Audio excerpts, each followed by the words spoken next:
Welcome. If you're like us, you want to get past the headlines, right? Understand the real shifts. Well, today we're looking at South Korea. There's a pretty surprising change happening in consumer spending. Yeah, our sources are highlighting this fascinating trend. It seems active seniors are really becoming key spenders. While at the same time, younger people are actually cutting back. Yeah. So let's dig into this evolving landscape, figure out what's driving it. Okay, so the first thing that really jumps out is the data itself. It shows this clear flip. Right. Senior households, their average monthly spending isn't just growing, it's growing faster than the overall average. Faster. Wow. Yeah. And look at credit cards usage among people 60 and over, up 15% year on year. That's a big number. 15%. And you contrast that with people under 30 whose spending actually went down. Exactly. And it's not just a small difference. When you look at the per person increase in card spending, it's way higher for seniors. So the gap between generations in terms of spending habits, it's really widening. It definitely seems that way. So why? What are the main reasons experts are pointing to? Well, there seem to be two big factors. First, older adults are just more economically active. Meaning staying in work longer. Yeah, many are still employed or working part-time, which gives them, more disposable income. Okay, that makes sense. And the second factor? The flip side, really. Younger generations are facing some serious economic headwinds. Fewer job opportunities, high interest rates, a sort of stagnant economy. It's hitting their spending power hard. Got it. So it's the economy impacting both ends, but in opposite ways. But it's not just about having money, is it? The sources suggest seniors are changing what they buy.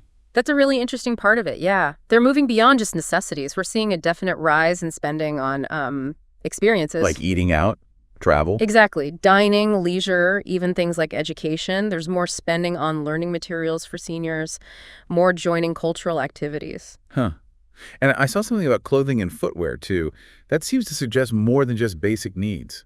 Right. It points towards perhaps a focus on an active lifestyle, self-care, staying engaged. Which leads us to this idea of active seniors.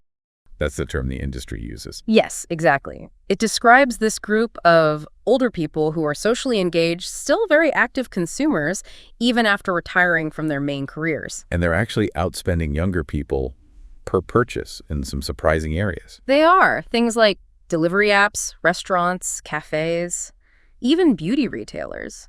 Per transaction, seniors are spending more. Delivery apps, that's interesting. Maybe convenience for smaller get-togethers. Could be. And beauty products might signal, wanting to feel vital, stay current. It really challenges those old stereotypes. Absolutely. So how are businesses responding? Are they noticing this shift?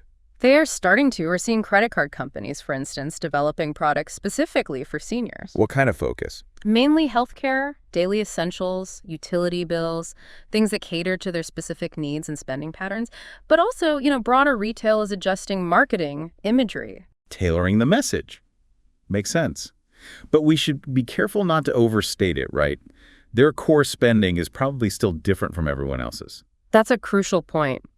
Yes, while the experience spending is growing, their top categories are still, fundamentally, things like food, healthcare, housing. The general population, for example, still spends a larger share of their budget on eating out or accommodation overall. Okay, so it's an evolution, not a complete revolution in their spending priorities. But the bigger picture here is their growing influence. Definitely. These active seniors, they're becoming a major force, online and offline. And this me-centered consumption they talk about. Meaning prioritizing themselves, personal well-being experiences. Exactly that. Driven by maybe more free time, perhaps fewer dependents, that's really expected to shape how companies design products, plan marketing, set up services going forward. It feels like a pretty fundamental shift underway. It does. It doesn't look like just a temporary blip. Okay, so wrapping this up, the key takeaway here is really the rise of the active senior in South Korea's consumer market. They're economically active, their priorities are shifting, and they're becoming increasingly influential. Absolutely. And it leaves you with something to think about, doesn't it? How might similar demographic shifts, aging populations, changing youth employment impact consumer trends where you live? Could we see a similar pattern emerge? Something to ponder.